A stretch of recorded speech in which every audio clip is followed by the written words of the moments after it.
Nothing is more important than being fit.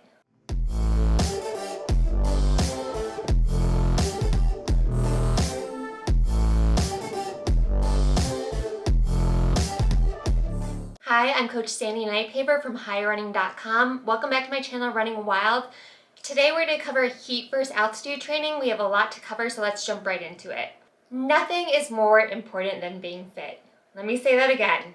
Nothing is more important than being fit. If you're racing in the heat, it's probably going to help to do some training in the heat. Same goes with altitude. If your race is at altitude, it's probably going to help to do some altitude training. But will heat training help for altitude, and would either altitude training or heat training help for cooler races around sea level?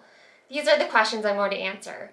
I'll also give you advice and tips on how to implement these training strategies. Historically, altitude training has gotten a lot of press in the endurance world, but newer research is starting to highlight why it's not always helpful. The quick summary of why altitude training can be beneficial for endurance athletes is that your body will start to produce more red blood cells, and red blood cells carry oxygen to your muscles.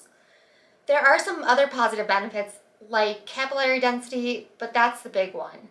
It can be viewed as a natural boost to your muscles. There can also be a very real mental boost when runners come down from altitude. Now, the increase of red blood cells should help people run faster, but that's not always the case. Here's why. There are responders and non-responders to altitude training. You can also actually switch between a responder and a non-responder. Some people even have negative responses, such as anemia and a loss of speed. Think about it.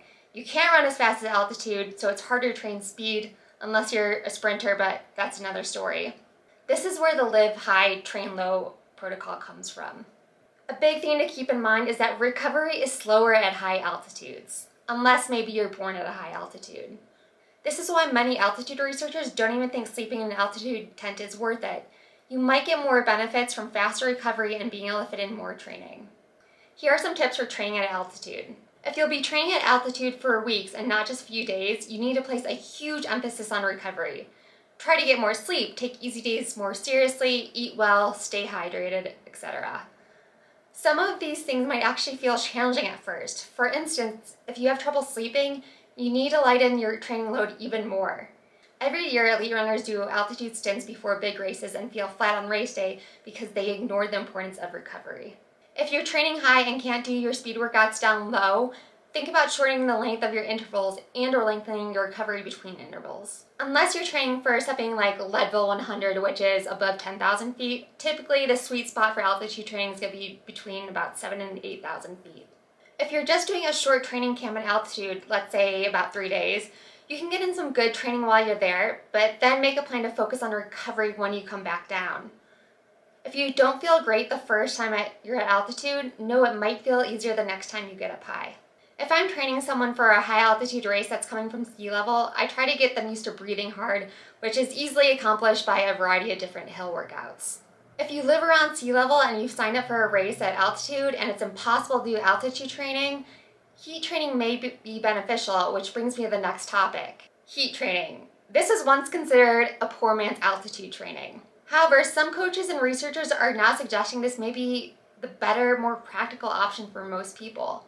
In fact, if you're racing close to sea level and you know race day will be warm, I feel confident in saying that heat training is the way to go for you. So what are the benefits of heat training? Some heat training adaptations include an increase in blood plasma volume, increased sweat rate to keep you cool, reduced heart rate at a given temperature and pace, and it will cause a drop in your perceived exertion in cooler temps.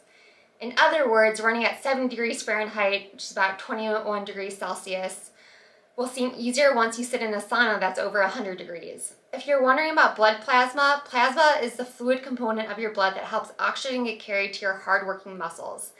Anyway, many of these benefits can help you at high altitudes. Most of the time, people can adapt to heat training faster than altitude training. Most protocols are from 7 to 14 days, but you can actually start benefiting in as little as 3 days. Here are some tips for heat training. Similar to altitude training, you still have to acknowledge that your body is making changes. Support yourself as you make these adaptations. This is also why a 3 to 5 day heat training protocol right before a race might be risky. The most common heat training protocol is to use the sauna for about 20 to 30 minutes every day to every other day for 7 to 14 days. If you have no access to a sauna, you can still get benefit from just adding extra layers. It's not ideal, but studies have shown that it does work. Also, don't worry if you heat train and then go in an air-conditioned room. You won't lose any benefits. You still want to do your speed workouts in cooler conditions if possible. Don't sacrifice your speed days. You can do your easy runs and your long runs that don't have speed in the hot temperatures if that's possible for you and still get the benefits that way. Contrary to what some people have said, being heat trained does not mean you can take in less fluids. Please do your research on what proper hydration looks like. Dehydration feels awful, it makes your body have to work harder, and it will make you run slower. Now, what about training for a race that will likely be in cooler conditions? Well, it's debatable. Much of the research does say heat training still provides benefits, but some studies have shown no benefits. With that said, I haven't seen any studies that say there are negative benefits. Here's the conclusion. As I started off saying, nothing will ever replace being fit. Do your training, recover well, eat well, all that good stuff. With that said, I recently heard an altitude and performance researcher here from CU Boulder say that going out of your way to implement altitude tents, mask, and at some level altitude training stints often isn't worth it. It's better to recover well and work with what you've got. From a coaching perspective, I'd rather have my athletes focus on proper nutrition, sleep, strength and mobility, body work, and feeling strong for their key runs. It would be silly to train at altitude for the benefits and then eat like crap, right? Now, I live in Colorado. If I was training for one of the Pikes Peak races or Leadville 100, I would definitely spend time above 10,000 feet. But I would do it in 2 to 3 day stints and then come back down low to recover and get in some faster runs. That's because I learned the hard way that I get a negative effect if I stay high for too long. As for heat training, I definitely think it's worth it if you're racing in warm conditions. It's almost always a good idea to stimulate race conditions to an extent in your training. Also, it's worth trying if you'll be racing at high altitudes. Lastly, supporting yourself as your body makes these adaptations as well as the attitude in which you approach altitude or the heat always matter.